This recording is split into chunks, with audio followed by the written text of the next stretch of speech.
Publius Sulpicius Rufus, Tribune 89 and 88 BCE.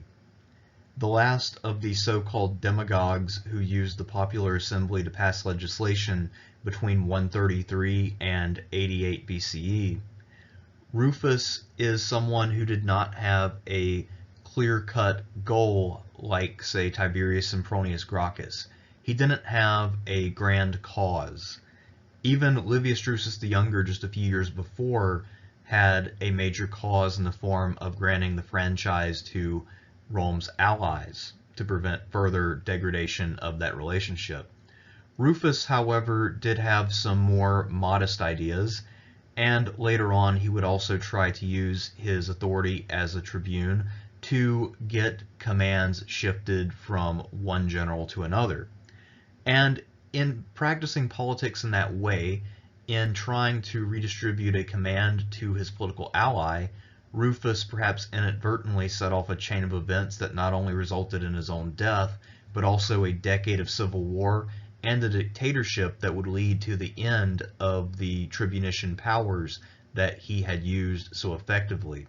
In this video, we're looking at Sulpicius Rufus's whole life and his impact on history.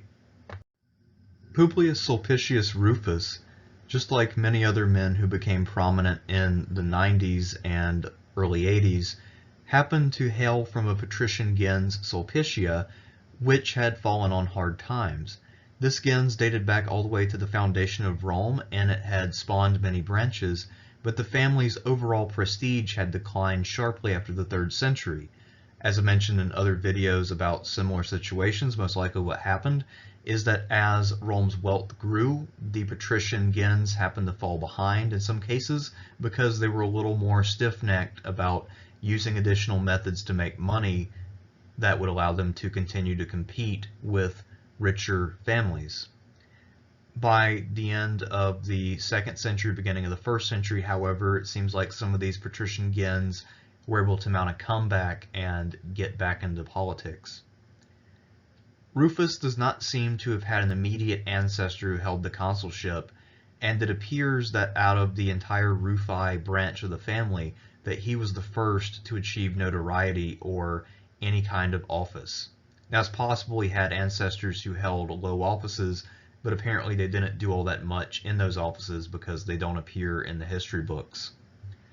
Cicero says that Rufus started out as a well-connected and well-regarded young man who was on the right path. We can also tell from his oratorical abilities that he clearly had an excellent education and that he did all of the things that a young Roman elite would need to do to prepare for success. Cicero, who of course was a student of rhetoric at this time and would have been in his early to mid-teens, claims that he went to hear every speech that Rufus gave as tribune in 89 and 88. Rufus at this time would have been around 30 years old. He was dynamic, young, and had a real gift for speaking. Cicero was usually very harsh on public speakers, so the fact that he was willing to attend so many of Rufus's speech in itself says quite a bit. Cicero characterizes Rufus's style as dignified and also informed by the norms of tragic acting. Rufus was very good about using gestures to convey feelings and to emphasize his words. Rufus had a loud, sweet voice and spoke clearly with graceful gestures. He spoke rapidly, but he used a diverse vocabulary. Apparently most people who spoke rapidly in Latin would have to rely on repetition quite a bit in order to not lose their place or not create errors. However, Rufus was able to continually vary his vocabulary without losing his place or stumbling. Cicero's only real critique of Rufus is that he tried to imitate the style of Lucius Licinius Crassus, Rome's greatest orator at the time, but that he didn't have the older man's charm.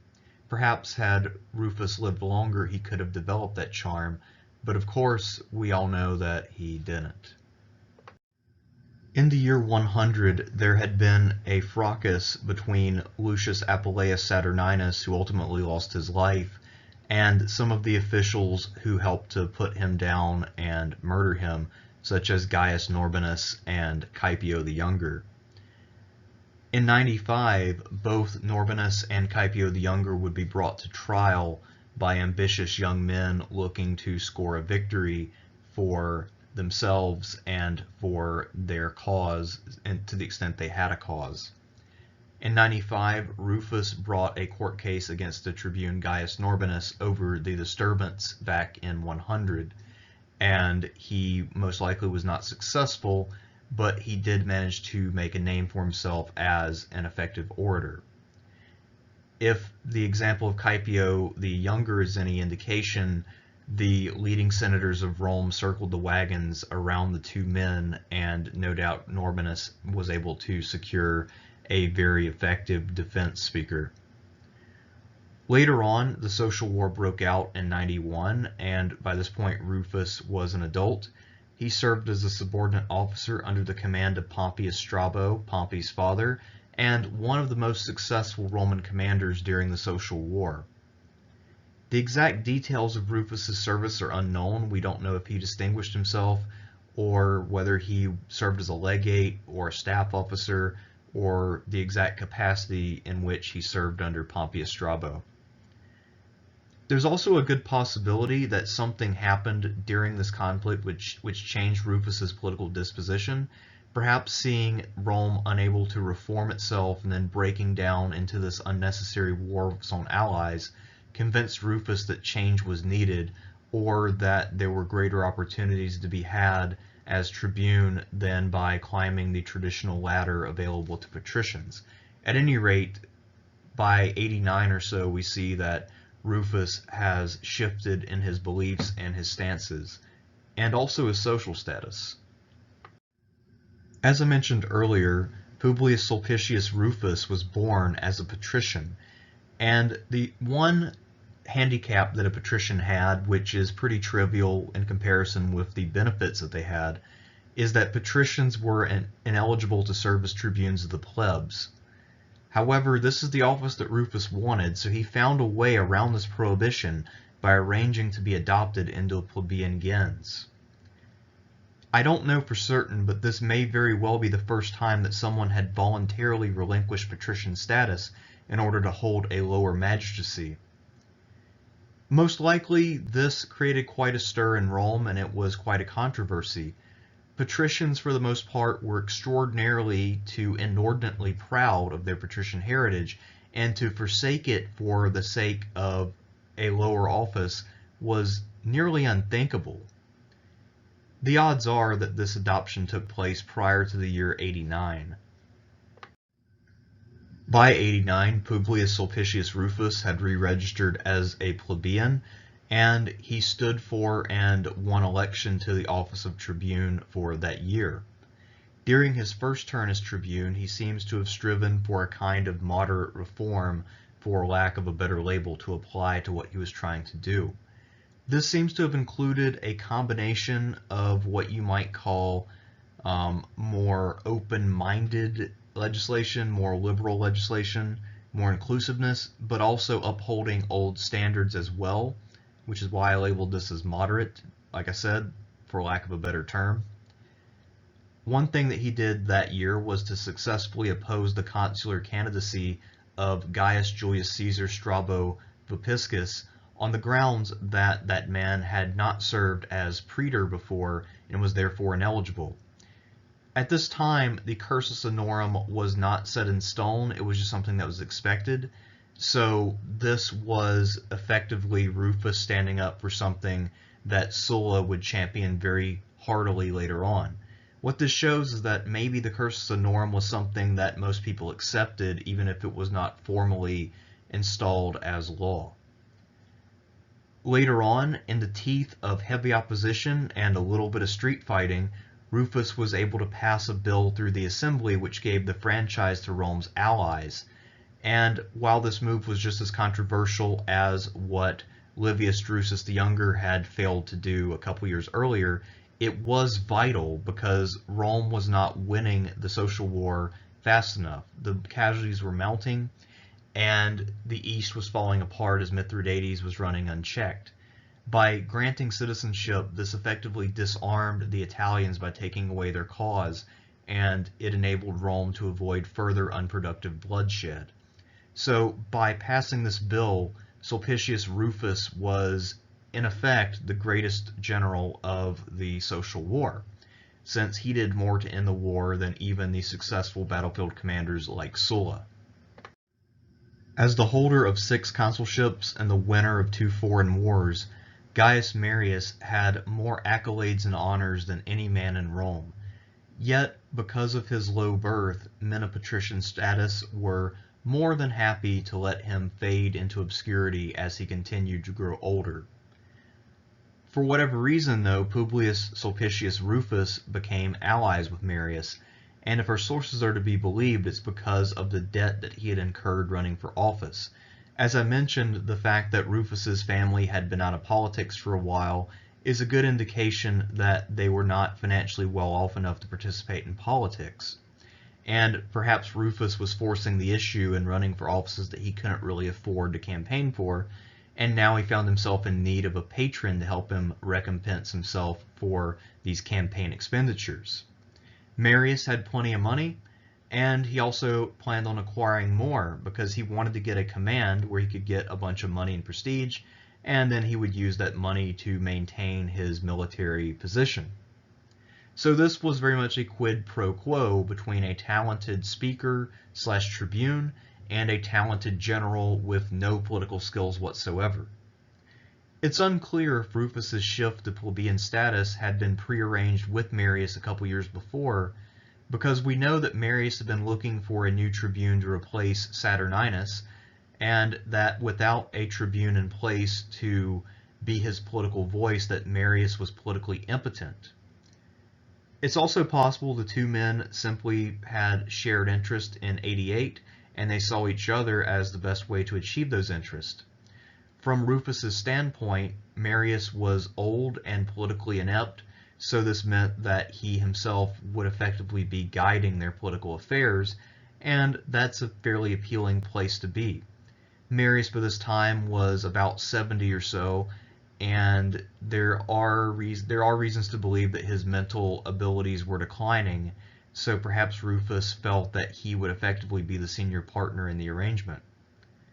Cicero tells us that Rufus's decision to side with Marius was sudden, and that it stunned his contemporaries, and that they were horrified that Rufus would side with this low-born upstart. There's also a good chance that because Marius had acquired so many accolades, that other senators feared allowing him to acquire more. They felt that his power would become too overbearing, and that it would break down the shared power of the Roman elite. At any rate, whatever his motives, by siding with Marius, Rufus definitely managed to outrage the opinion of most of his fellow elites. While the social war had been raging in Italy, Mithridates VI of Pontus had taken advantage and managed to overrun the Roman province of Asia, inflicting a great deal of damage. Supposedly, he killed up to 100,000 Italian settlers, although that number is no doubt massively exaggerated. At any rate, though, he did carry off a lot of plunder and kill Romans who had settled in the area to take advantage of business opportunities. Most likely the numbers were inflated in order to raise more outrage back at Rome. The people who had settled there were largely of the equestrian order, and they had settled there to make money, i.e. they were rich people who wanted to make sure that their voice was heard back at home. The Senate had selected Sulla, the best general from the social war and the patrician consul of 88, to take an army to the east in order to rectify the situation. However, Marius, whose ambitions had been revived by his performance in the social war, wanted Rufus to use the assembly to take away this command. There's also a context of Sulla and Marius having hated each other for 20-something years, ever since the Jugurthine War, where Sulla had gone behind Marius's back and taken some of the credit for capturing Jugurtha. So for Marius, maybe this was partly revenge, but it was mostly about ambition. He wanted this command for himself because he thought it would be easy, it would be very lucrative, and this would put him back on the map as Rome's favorite general and the hero of the hour. The plan was relatively simple. Rufus would use his tribunician powers to convene the assembly and have them vote to have Sulla replaced with Marius as the commander of the army going east to face Mithridates. This is something that the assembly had a legal right to do. The assembly was technically sovereign and its competence was not curtailed in any way. However, the Senate had become accustomed to making all of the decisions, especially detail and assignment decisions, and this was far more outrageous than the normal passing of legislation in the eyes of many senators who felt that their authority was being undermined and usurped by Rufus. The Senate voted to pass a justitum, which is a declaration that public business should be ceased and that anything that's happened that day should be forgotten about or dismissed, but they withdrew the justitum after they were faced with threats of violence from the supporters of Rufus. Another insult to injury that Rufus and Marius added to the Senate is that they relied very heavily on the votes of newly enfranchised Italians to get Marius appointed, rather than the plebs who had always lived in Rome. And there's a certain way that you would go about challenging someone like Sulla. Sulla has an army, and he is a bitter foe of Marius. So if you want to challenge Sulla in such a way, you need to make sure that you have a broad coalition with you. That means having the support of a good proportion of the Senate. By doing things the way that they did, Rufus and Marius did act within the confines of the law, but they acted against traditions. And that means that now the Senate has no interest in supporting them, and Sulla feels that he has a blank check to restore what is right, to act in accordance with Rome's customs and norms. So, by alienating the Senate, Rufus and Marius sealed their doom. Rather than ceding command to Gaius Marius, who technically had obeyed the law in getting the command reassigned, Sulla instead chose to uphold the Mos Maiorum, Rome's traditional customs, and the authority of the Senate. He rallied his army behind him. He was a popular commander, and his men would follow him literally anywhere, as we're about to see, and they did something completely unprecedented. They actually marched on Rome in the name of restoring order. The Senate was equally horrified by this breach of protocol, and they tried to reason with Sulla, but he had an army and they didn't. The septuagenarian general Marius managed to escape, and he would come back to fight another day, but Rufus was not quite as cunning as his mentor, and he ended up being captured at a villa in Laurentum. Rufus was executed by Sulla's men, and then the consul had Rufus's head exposed in the forum and arranged for all of the laws that he had passed as tribune to be annulled. It seems to have been a sort of custom for anyone who was considered to be a demagogue to have their head or tongue posted in the forum to show the public that this person had been a speaker of falsities. So Sulla was acting on an established norm. If you notice the pattern about Sulla, he likes traditions and he likes them quite a bit. For someone who never went beyond the office of tribune, and whose name is very easily and often overlooked, Sulpicius Rufus was actually one of the most important men of his day. Not only did his actions help to bring the social war to a close, but within a year, his actions then helped to spark a long-lived civil war between Marius and Sulla, which would ultimately result in reforms that would neuter the tribuneship and make impossible a future Rufus, at least for about 20 years. By being adopted into the plebeian family to serve as a tribune, Rufus unintentionally inspired and/or enabled the career of Clodius, the notorious gangster from the 50s, who went from being Appius Claudius Pulcher to being Clodius, the gang leader. Rufus tried to be a moderate reformer, but he typically gets lumped in with the so-called demagogues of the period. And the whole label of demagogue is pretty misleading in general, I think, and it relies very heavily on a conservative Roman reading of the times, effectively a Sullan reading of the times. Under the Julio-Claudian dynasty, the fortunes of Gens Sulpicia finally revived, and the height of that revival was the brief reign of the last member of the Sulpicius family, Servius Sulpicius Galba, in 69 CE. Galba as emperor is pictured here. He was a crusty old soldier, and of course he did not reign for long since he ended up being murdered by his understudy Otho. But that's a different story for a different time.